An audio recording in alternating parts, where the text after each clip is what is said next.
Welcome student. आज इस video में हम बात करने वाले हैं on the topic crop production and management के बारे में। सो बेसिकली ये जो चैप्टर है ये आपका बात करता है कि एक किसान किस तरह से एक फील्ड को तैयार करता है, उसके अंदर बीज लगाता है, पानी देता है, मैन्योर्स इस्तेमाल करता है, फर्टिलाइजर इस्तेमाल करता है, फिर किस तरह से वो उसकी कटिंग करता है, तैयार होने के बाद स्टोर करता है। सो ये सारा स्टेप हम देखने वाले हैं जिससे एक किसान एक फील्ड गुजरता है आपका, ठीक है, एक क्रॉप को तैयार करने में। इसलिए नाम है क्रॉप का प्रोडक्शन और साथ ही साथ उसका मैनेजमेंट भी, किस तरह से मैनेज करना है। सो चलिए हम देखते हैं। जो पहली चीज हम देखने वाले हैं वो है टाइप्स ऑफ क्रॉप्स।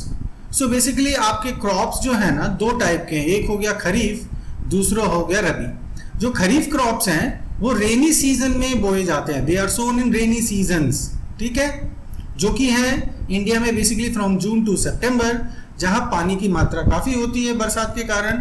तो डेफिनेटली ये जो प्लांट्स हैं इनको पानी काफी चाहिए, जैसे पैडी, मेज, सोयाबीन, ग्राउंडनट, ये आपके वाटर ज्यादा रिक्वायर है, इसीलिए ये इस सीजन में बोए जाते हैं। दूसरा टाइप है आपका रबी क्रॉप्स, जो कि विंटर सीजन दैट इज अक्टूबर से मार्च के बीच में इनको बोया जाता है। इनमें पानी कम रिक्वायर है, इसीलिए ये सीजन में इनको बोया जाता है। इसके एग्जाम्पल्स हो जाते हैं आपका wheat, gram, pea, mustard and linseed, ठीक। नाउ स्टूडेंट्स, आपका एक और टाइप के क्रॉप होता है जिसको हम कहते हैं जेद क्रॉप्स।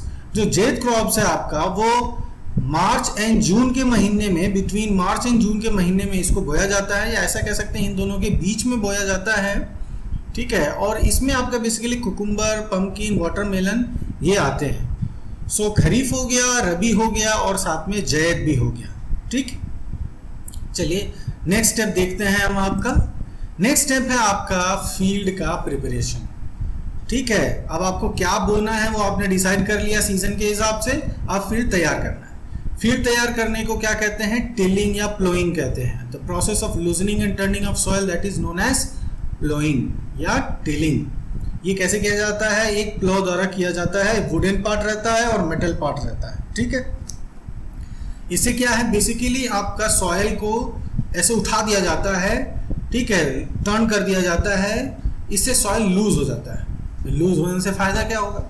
फायदा ये होगा कि भाई इससे अर्थवर्म्स और माइक्रोब्स की ग्रोथ बढ़ेगी, ग्रोथ ज़्यादा होगा, एयरी हो जाएगा ना, हवा क्रॉस कर सकेगा। सो इससे इनकी ग्रोथ होगी और फर्टाइल होगा आपका सॉइल, फिर ह्यूमस ऐड होगा इसके अंदर, और जो अनवांटेड प्लांट्स हैं ना वो भी आपके खत्म हो जाते हैं इस प्रोसेस के कारण आपका। So this is the starting process, basic very important process जो आपका क्रॉप प्रोडक्शन में होता है। और भी तरीके हैं जिससे आपका सॉइल को प्रिपेयर किया जाता है, जैसे हो गया एंड कल्टीवेटर हो गया, ठीक है। कल्टीवेटर आपने जरूर देखा होगा, जनरली ये आपका, अगर आप खेती होती है आपने देखा है तो डेफिनेटली इसको देखा होगा, ट्रैक्टर के पीछे लगा के आपका इससे फील्ड तैयार की जाती है। एक प्लो को खींचने के लिए तो एनिमल्स इस्तेमाल होते हैं, यहाँ ये ट्रैक्टर द्वारा किया जाता है कल्टीवेटर, और बहुत ही जल्दी ये आपके काम को कर देता है और काफ़ी अच्छे तरीके से करता है। ये मेटल पार्ट रहता है। सो ये दो प्रोसेसेस हो गए, या दो तीन आपके मेथड्स हो गए जिससे सॉइल को प्रिपेयर किया जाता है प्लांट को ग्रो करने के लिए। सो अब हम नेक्स्ट स्टेप में चलते हैं। आपने फील्ड को प्रिपेयर कर लिया है, अब है बीज को बोना, दैट इज सोइंग, ठीक है। बीज को लगाना आपका सोइंग कहलाता है। अब सोइंग आप दो प्रोसेस से कर सकते हैं, एक है आपका ट्रेडिशनल, दूसरा है सीड ड्रिल। ट्रेडिशनल मेथड में एक फनेल शेप का होता है जिससे आपका ऊपर में बीज डाला जाता है, नीचे वो चला जाता है ग्राउंड के अंदर। सीड ड्रिल मेथड नया मेथड है। ये मेथड से फायदा क्या है आपका? ये फायदा होता है कि ये ना जो सीड्स को equal depth and equal distance पर रखता है सॉइल में। सो फायदा क्या है भाई, अगर डेप्थ आपका ना कम हो या बीज बहुत ज़्यादा नीचे ना हो, थोड़ा ऊपर में ही हो जाए, तो कई बार तो आपके बर्ड्स ही इनको खा जाते हैं, ठीक है, तो आपका नुकसान हो जाएगा फार्मर्स का। दूसरा, डिस्टेंस भी प्रॉपर होना चाहिए, एक प्लांट से दूसरे प्लांट के बीच में डिस्टेंस एक प्रॉपर होना ही चाहिए, क्योंकि अगर ये डिस्टेंस मेंटेन नहीं होगा ना तो ये प्लांट्स आपस में लड़ेंगे, पानी के लिए, मिनरल्स के लिए, सनलाइट के लिए, ठीक है, मैन्योर्स, फर्टिलाइजर जो भी आगे आप देंगे सबके लिए ये आपस में लड़ेंगे, तो किसी की भी प्रोडक्टिविटी या जो प्रोडक्शन है वो अच्छा नहीं होगा। ठीक, नेक्स्ट है आपका मैन्योर्स एंड फर्टिलाइजर्स। सो आपने सीड दे दिया है, आप प्लांट ग्रो कर रहा है, अब आप चाहते हैं भाई सॉइल फर्टिलिटी बढ़े, प्रोडक्टिविटी बढ़े, तो उसके लिए आप मैन्योर्स एंड फर्टिलाइजर्स का इस्तेमाल करेंगे।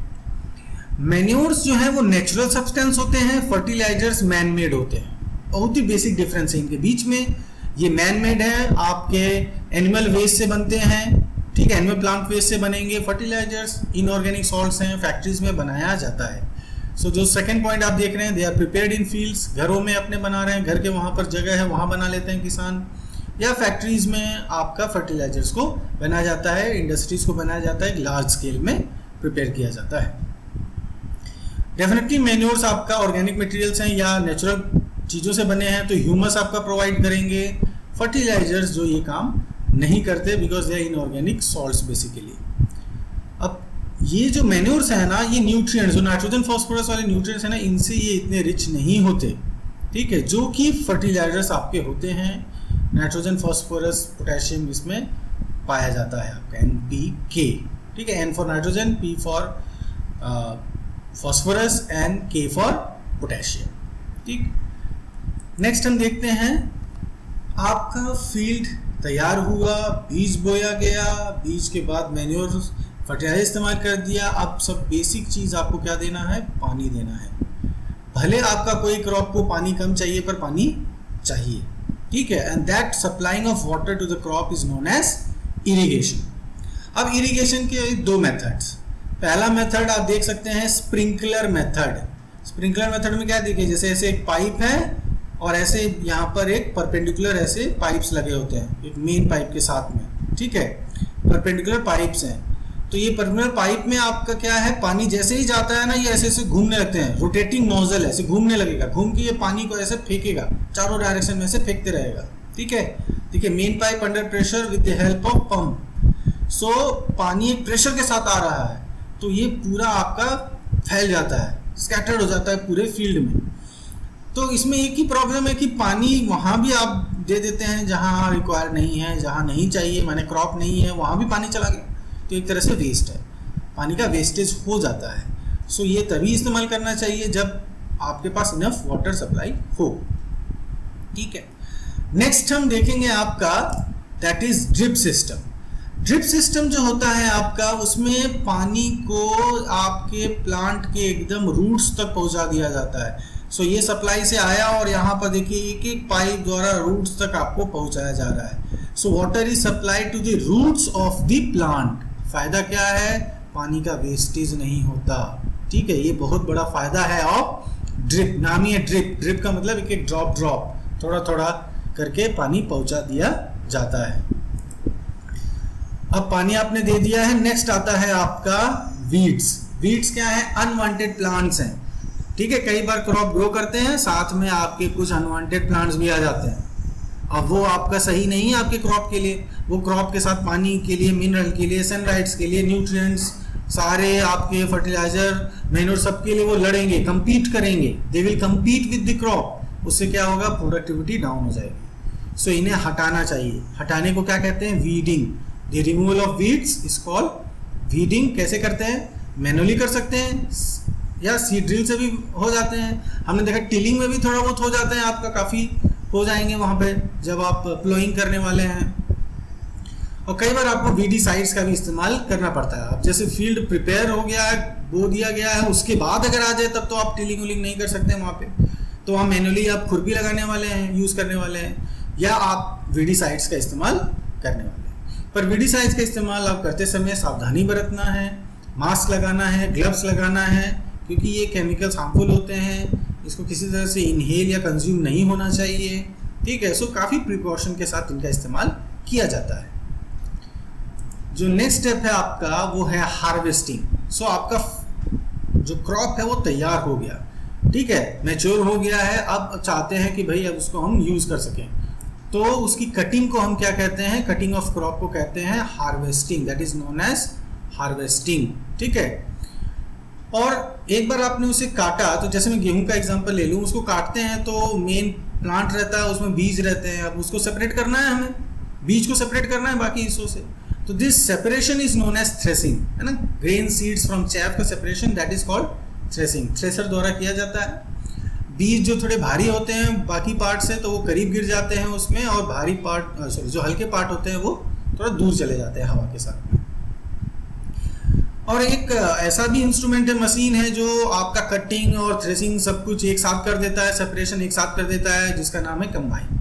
उसके नाम से ही उसका काम समझ में आ जाता है, कंबाइन करता है, बाकी सब चीज़ों को एक साथ कर देता है वो, ठीक है। So hence the name combine here. Okay, इससे क्या होता है कि कटिंग भी हो गया और आपका सेपरेशन हो गया, पूरी तरह से आपका ग्रेन्स तैयार हो गए। अब आपके ग्रेन्स तैयार हो गए हैं, ठीक है, आप अपने यूज़ करेंगे, साथ में आप क्या करेंगे, आप उसको सेल भी करना चाहेंगे, मीन्स फार्मर्स सेल करते हैं, तो उससे पहले उसकी स्टोरेज जरूरी है। तो नेक्स्ट स्टेप हम देखेंगे स्टोरेज। अब स्टोर करने से पहले उनसे मॉइस्चर हटाना बहुत ज़रूरी है। मॉइस्चर हटाना क्यों ज़रूरी है? क्योंकि अगर मॉइस्चर उसमें रहता है तो वो इंसेक्ट्स, पेस्ट, बैक्टीरिया, फंगी, इनके अटैक्स हो सकते हैं। तो वो आपका ज़रूरी है कि मॉइस्चर आप हटा सकें। तो उसमें सन में आप, जैसे खुले सन में आपने उसको फैला दिया है, ड्राई करवा दिया, मॉइस्चर उससे हट जाएगा और आपका क्रॉप सेव हो जाएगा from this insect, paste and bacteria. अब आप उसको स्टोर कर सकते हैं। फार्मर्स जो अपने लेवल पर स्टोरेज करते हैं वो जूट बैग्स जो आप देख सकते हैं इनके थ्रू, या मेटालिक बिन्स जो टिन के डब्बे ये सब में, या थोड़े बहुत बड़े सिलेंड्रिकल होते हैं आजकल फार्मर्स के पास भी, वहाँ पर किया जाता है। पर जब वो बेचते हैं आपके डिफरेंट फार्म्स में, सरकार को, गवर्नमेंट को बेचते हैं, तो गवर्नमेंट इनको बड़े बड़े स्केल पर स्टोर करती है इन सिलोज एंड ग्रेनरीज। या बड़े बड़े सिलेंड्रिकल शेप देख रहे हैं ना, ये सिलोज एंड ग्रेनरीज हैं जहाँ पर इनको स्टोर किया जाता है और फिर फ्यूचर में यूज़ में इनको लाया जाता है, या अगर यहाँ से कहीं और सप्लाई कराना है तो वो सप्लाई की जाती है। तो ये हुआ आपका क्रॉप प्रोडक्शन एंड मैनेजमेंट, जिसमें हमने एक एक स्टेप देखा आपका, किस तरह से प्रिपरेशन से लेके स्टोरेज तक आपके डिफरेंट प्रोसेसेस होते हैं जिससे क्रॉप गुजरता है और अल्टीमेटली वो स्टोर होके फिर कंज्यूमेशन के लिए चला जाता है। सो आज की वीडियो को हम यहीं समाप्त करते हैं। अगले वीडियो में हम फिर जुड़ेंगे एक नए टॉपिक के साथ। तब तक के लिए थैंक यू।